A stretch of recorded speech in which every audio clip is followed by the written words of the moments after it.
ক্লাসে ঢোকার সাথে সাথে প্রিন্সিপালও ক্লাসে ঢুকলো আর বলল, তোমাদের মধ্যে তামিমকে? জি স্যার, আমি। তুমি আমার কেবিনে এসো। আচ্ছা স্যার। তারপর আমি প্রিন্সিপালের কেবিনে গেলাম। সেখানে গিয়ে দেখি কলেজের সভাপতিও আছে, সাথে আমার আব্বুও। তারপর সভাপতি তারেক চৌধুরী মানে অবনীর আব্বু বলল, তুমি সেই তামিম যে প্রতিদিন আমার মেয়েকে বিরক্ত করো? ঠিক বুঝলাম না স্যার। তামিম, তোমাকে এই কলেজে টিসি দেওয়া হলো। যা শুনে আমার নিচ থেকে মাটি সরে গেল। মনে হচ্ছে আমার বুকে কেউ ছুরি ঢুকিয়ে দিয়েছে। কোনো কথা মুখে আসছে না, তবু অনেক কষ্টে আমি বললাম, আমি কি জানতে পারি আমার কোন অপরাধে আমাকে এই কলেজ থেকে টিসি দেওয়া হলো? তুমি স্যারের মেয়েকে প্রতিদিন বিরক্ত করার অপরাধে তোমাকে টিসি দেওয়া হলো। ও বুঝছি। বাবা চলো। কোথায় যাবে? কেন বাড়ি যাব?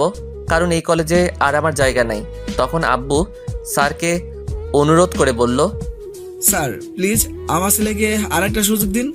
আমার ছেলে যতই খারাপ হোক না, এই কাজটা করতেই পারে না। আপনার ছেলে কেমন তা আমাদের জানা হয়ে গেছে। যেমন ছেলে তেমন বাবা। বাবাকে অপমান হতে দেখে আর চুপ থাকতে পারলাম না। সোজা গিয়ে সভাপতির কলার চেপে ধরে বললাম, মিস্টার তারেক চৌধুরী, আপনি আমাকে যতই অপমান করুন মারুন, কিন্তু আমার বাবাকে অপমান করবেন না।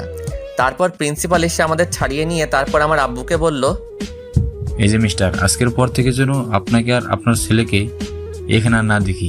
এখনই বেরিয়ে যান। আব্বু চলো। তখন তারেক চৌধুরী বলল, তোকে আমি দেখে নিব। যত পারিস দেখে নিস। তারপর আর কথা না বলে বাবাকে বাহিরে এনে ক্লাসে গিয়ে স্যারের অনুমতি নিয়ে ক্লাসে ঢুকে বইগুলো নিয়ে বাহিরে চলে যাব। ঠিক তখনই, তামিম, তুমি কোথায় যাচ্ছ? সরি স্যার, এই কলেজ থেকে টিসি দেওয়া হয়েছে, তাই চলে যাচ্ছি। আমি এই কথা বলার সাথে সাথে অবনী বলে উঠল, তোমাকে কে টিসি দিচ্ছে? তার চাকরি আমি কেড়ে নিব। সরি ম্যাডাম, আমরা গরিব হতে পারি কিন্তু কারো দয়া নিয়ে বেঁচে থাকতে চাই না। আর মিস অবনী চৌধুরী, একটা কথা বলে রাখি, আজ এই কলেজ থেকে আমাকে বাহির করে দেওয়া হচ্ছে, কিন্তু এমন একটা দিন আসবে যেদিনে এই কলেজটা আমার হবে। সেই দিন দেখব তারেক চৌধুরী সভাপতিত্ব কোথায় থাকে। It's my challenge, Mrs Abani Chowdhury. Sir দোয়া করবেন। দোস্ত, আমাকে তোর দোয়া করিস।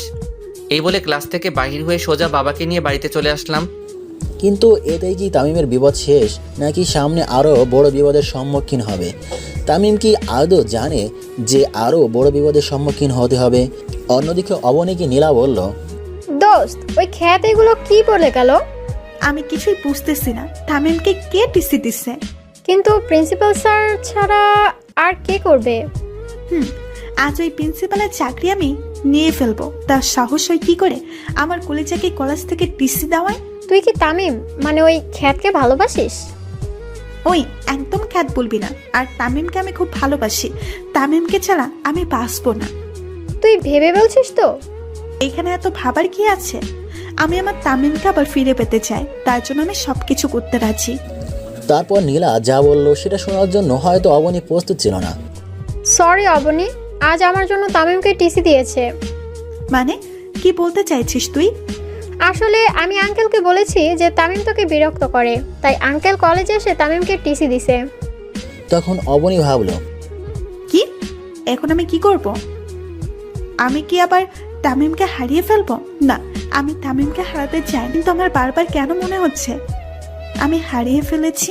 না, আজ যে করেই হোক তামিমের বাসায় যেতে হবে। কিন্তু আমি তো তামিমের বাড়ি চিনি না। তো কি হয়েছে? তামিমের বন্ধু রাফির থেকে জিজ্ঞেস করব। কি ভাবতেছিস?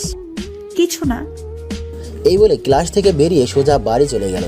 এদিকে তামিম আর তার বাবা বাড়ি পৌঁছে গেল। তারপর যা বাবা বলল, যা শুনে তামিমের মাথার উপর আকাশ পড়েছে এমন অবস্থা হয়ে গেল। একদিনে দুইটা জ্বর তামিম সামলাতে না পেরে ব্যালেন্স হারিয়ে বসে পড়ে। কারণ তামিমের বাবা তামিমকে বলল, তামিম যখন বাড়িতে ঢুকতে যাবে ঠিক সেই সময় আব্বু বলল, তুই কোথায় যাচ্ছিস? কেন আমার রুমে? তুই আর এবারে কেউ না। কি বলছো এসব? আব্বু তুমিও বিশ্বাস করো আমি ওই মেয়েটাকে বিরক্ত করছি? তখন আম্মু বলল, কি হয়েছে রে বাবা? তারপর আব্বু কলেজে ঘটে যাওয়া সব ঘটনাগুলো বলল। তারপর আম্মু সোজা এসে আমার গালে থাপ্পড় মেরে বলল, ছি, তোকে আমার ছেলে বলতেও লজ্জা করছে। বেরিয়ে যা আমার বাড়ি থেকে। আম্মু শেষ পর্যন্ত আর বলতে না দিয়ে, আজ থেকে তোকে আমরা ত্যায্যপুত করলাম। তুই এই বাড়ি কেউ না, বেরিয়ে যা আমার বাড়ি থেকে। আর কোনোদিন যেন আমার মুখের সামনে না দেখি। এইসব কথা শুনে মনে হচ্ছে কেউ আমাকে লাঠি দিয়ে আমার মাথায় বাড়ি মারছে। আর মনে হচ্ছে যেন আকাশটা আমার মাথার উপর পড়ে গেছে, কিন্তু একসাথে দুইটা ঝড় কিভাবে সামলাবো? দুইটা ঝড় একসাথে সামলাতে না পেরে আমি ব্যালেন্স হারিয়ে বসে পড়লাম। কিছুক্ষণ পর বললাম, আর কোনোদিন এই বাড়িতে আসবো না, চলে যাচ্ছি, ভালো থেকো বাবা মা। অন্যদিকে অবনী নীলা তামিমের বাড়িতে গেল তামিমের খোঁজে, কিন্তু অবনী আদৌ জানে না যে সে তামিমকে হারিয়ে ফেলতে চলেছে। কিন্তু অবনী হাসি মুখিয়ে তামিমের বাড়িতে ঢুকলে তামিমের আম্মু বলল, তোমরা কারা মামনি? আমি অপনি, আন্টি তামিম আছে? তামিম তো অনেক আগে এ বাড়ি ছেড়ে চলে গেছে। কি? তামিম কোথায় গেছে? আন্টি আমি যে তামিমকে খুব ভালোবাসি। কিন্তু ও তো কোনোদিন বলেনি যে ও কাউকে পছন্দ করে। আমার ভুলের জন্য তামিমের আজ এই অবস্থা। কি ভুল করেছো মামনি? আমার জন্যই তো তামিমকে টিসি দিছে। তুমি যা করলে তার কোনো ক্ষমা নাই। তোমার জন্য আমার নির্দোষ ছেলেটা কষ্ট পাচ্ছে। বেরিয়ে যাও আমার বাড়ি থেকে। আন্টি আর কিছু বলতে পারলো না, কারণ তামিমের আম্মু দরজা বন্ধ করে দিয়ে চলে যায়। অবনী চিন্তা করে, আজ আমার জন্য তামিমের এই অবস্থা। তামিম এখন কোথায় আছে, কি করছে?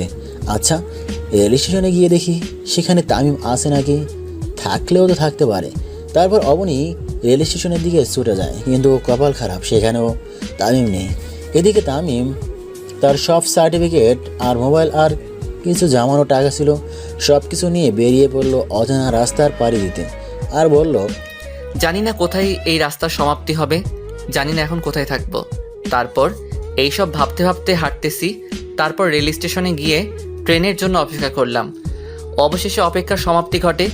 স্টেশনে ঢাকাগামী ট্রেনটাতে উঠে পড়লাম। তারপর ট্রেনটা নিজের মতো করে চলতে লাগলো, আর আমি বাহিরের দৃশ্য উপভোগ করতে লাগলাম।